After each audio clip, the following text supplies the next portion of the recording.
एक सिंपल से छोटे से उदाहरण के रूप में लिंक लिस्ट मेमोरी रिप्रेजेंटेशन के लिए कुछ लार्ज डेटा ऑब्जेक्ट के एग्जाम्पल लिए हैं जो हमने बनाए हैं।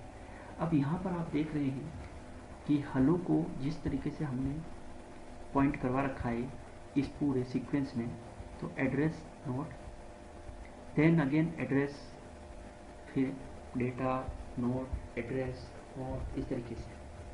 तो इसका जो स्ट्रक्चर हमने बना रखा है, यह स्ट्रक्चर जा रहा है स्ट्रक्ट बॉक्स नाम से। हमने एक स्ट्रक्चर बनाया है बॉक्स नाम से, और यहाँ पर कैरेक्टर ch एक वेरिएबल लिया है। और क्योंकि हम यहाँ पे सेल्फ रेफरेंशियल की बात कर रहे हैं तो स्ट्रक्चर का नाम बॉक्स है, तो बॉक्स नाम का हमने एक पॉइंटर लिया जिसका हमने दे दिया नेक्स्ट उस पॉइंटर को।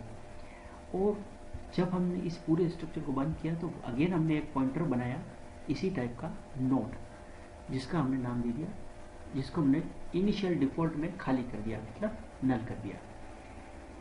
तो पॉइंटर्स तो आप जानते ही हैं कि अगर हमने एक कैरेक्टर वेरिएबल ch लिया है, तो अगर हमें कैरेक्टर ch का पॉइंटर बनाना है तो कैरेक्टर पॉइंटर ch हम लिखेंगे। इसी टाइप से बॉक्स टाइप के स्ट्रक्चर का पॉइंटर बनाना है तो हम बॉक्स पॉइंटर नोड लिया है इस टाइप से लिखेंगे। और पॉइंटर सेल्फ रेफरेंशियल बनाना है तो बॉक्स पॉइंटर नेक्स्ट हमने अंदर दिया है यहाँ पर। अब यहाँ देखेंगे कि अगर हमने इस स्ट्रक्चर को देखना चाहते हैं तो कुछ इस तरीके से देखेंगे कि इसके एड्रेस पार्ट और इसका अगेन एक नोड सिंपल तैयार करके हम देखते हैं यहाँ पर कि यहाँ पर जो नोड नल है, अगर यहाँ पर कोई भी एड्रेस नहीं है तो ये नल पड़ा रहेगा। और अगर कुछ इस नोड में नल है, कुछ एड्रेस है, तो यहाँ पर 24001 का एक एड्रेस हमने डाला है रेंडमली। और उस एड्रेस पर जब हमने मेमोरी एलोकेट करवाई तो मेमोरी में हमारे पास यहाँ पर कैरेक्टर की साइज़ 1 बाइट होती है, तो पॉइंटर की साइज़ 2 बाइट है, तो दो ने 3 बाइट एलोकेशन की है यहाँ पर मेमोरी ने, जिसमें यहाँ पर हमने डेटा पार्ट में h रखा है और अगले पार्ट में हमने नल किया है, खाली किया मतलब अगेन। तो अगर ये तरीका आपके पास केवल if you have only one node, अगर हम केवल एक नोड के बारे में देखेंगे तो हमें कुछ ये इस तरीके से मिलेगा। अब इसी प्रकार से हम दूसरा एग्जांपल लेते हैं। एक और हमने स्ट्रक्चर तैयार किया है, स्ट्रक्चर स्टूडेंट। ठीक है, यहाँ पर हमने स्टूडेंट का एस कोड एक एरे लिया है 5 का, कैरेक्टर नेम लिया है एरे 20 का, और हमने यहाँ पर एक पॉइंटर, क्योंकि स्ट्रक्चर का नाम स्टूडेंट दिया है इसलिए पॉइंटर भी हमने स्टूडेंट टाइप का ही लिया है नेक्स्ट। और जब हमने इस पूरे स्ट्रक्चर को क्लोज किया है तब हमने एक पॉइंटर बनाया है नोड, जिसको हमने इनिशियल में नल दे दिया। तो यह पूरा ही नोड इनिशियल में नल है, किसी भी एड्रेस को पॉइंट नहीं करा है। जब हमने इस नोड वाले पॉइंटर को मेमोरी एलोकेशन करवाते हैं तो यहाँ पर कोई भी एक रेंडमली एलोकेशन की मेमोरी का लोकेशन का एड्रेस आ जाता है इसके नोड में, और उस नोड में जब हम पॉइंट करके जाएंगे तो यहाँ पर हमको मिलेगा डेटा पार्ट और पॉइंटर का नेक्स्ट एड्रेस होल्ड करने का पार्ट।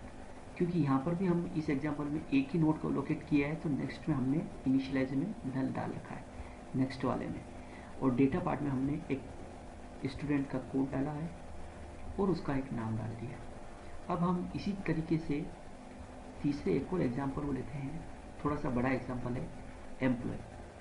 अब यहाँ पर हमने स्ट्रक्चर की साइज को बढ़ा दिया है, एम्प्लॉय कोड लिया है 5, नेम लिया है 20, डिपार्टमेंट लिया है 15, डेजिग्नेशन लिया है 10, सैलरी ली है, और इसी एम्प्लॉय स्ट्रक्चर का एक पॉइंटर अंदर डाला है नेक्स्ट करके, और कंप्लीट स्ट्रक्चर का एक पॉइंटर आउटपुट में लिया है हमने नोड पॉइंटर, जिसको हमने इनिशियलाइज नल से कर दिया है, क्योंकि ये अभी किसी भी तरीके को एड्रेस को नहीं रखेगा। जब हम इसको मेमोरी एलोकेशन करवाएंगे इस नोड पॉइंटर को, तो आप देखेंगे कि इसकी साइज़ कम से कम हमको मिलेगी 5 + 5, तो ई कोड की मिलेगी, प्लस नेम 20 जुड़ेगा, प्लस डिपार्टमेंट 50 जुड़ेगी, डेजिग्नेशन 10 जुड़ेगा, सैलरी इंटीजर 2 बाइट चलेगा, एम्प्लॉय पॉइंटर 2 बाइट जुड़ेगा। इट मीन्स टोटल हमारे पास होंगे 40 20, मतलब 5 + 20 25, 25 + 5 30 40 50 52 और 54, यानी कि एक एम्प्लॉय के स्ट्रक्चर की साइज होगी 54 बाइट। तो जब हम इसको मेमोरी एलोकेट करवाएंगे तो ये रेंडमली मैं रैम के ऊपर जाके कोई ऐसा लोकेशन लेके आएगा जहाँ पर इसको 54 बाइट कंटिन्यूसली मिलेंगे।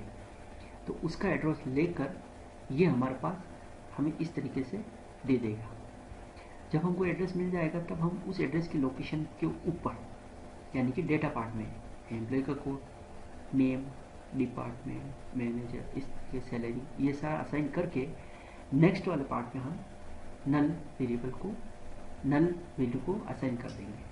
तो ये हमारा एक और तरीका, सेम तरीका है सभी टाइप के स्ट्रक्चर को मेमोरी एलोकेट करवाने के बाद में उसमें वैल्यू डालने का पार्ट। तो हम यहाँ देखना चाह रहे हैं कि ये लिंक लिस्ट जो हमने पढ़ी है, यहाँ पर हमेशा हमें, जब हमने बॉक्स की बात की तो ये हम छोटे से लेवल पर बात कर रहे हैं कि यहाँ पर हमारा 1 बाइट हो तो हम उसको मेमोरी अरेंजमेंट कैसे करेंगे। लेकिन जब हम धीरे धीरे लार्ज स्केल पे जाते हैं तो उस केस में हमारे पास हमें नहीं पता है कि हमारे स्ट्रक्चर की साइज़ कितनी होगी। तो मैंने एक स्टूडेंट का स्ट्रक्चर लिया तो हम यहाँ पर साइज़ गिनेंगे तो 25 और 5 + 20 25 + 2 27 बाइट होगी। इसी तरीके से यहाँ पर एम्प्लॉय की साइज़ गिनेगी तो मैंने आपको बताया था 54 बाइट। तो यह साइज़ एज पर रिक्वायरमेंट डिक्रीज भी हो सकती है और इंक्रीज भी हो सकती है। अब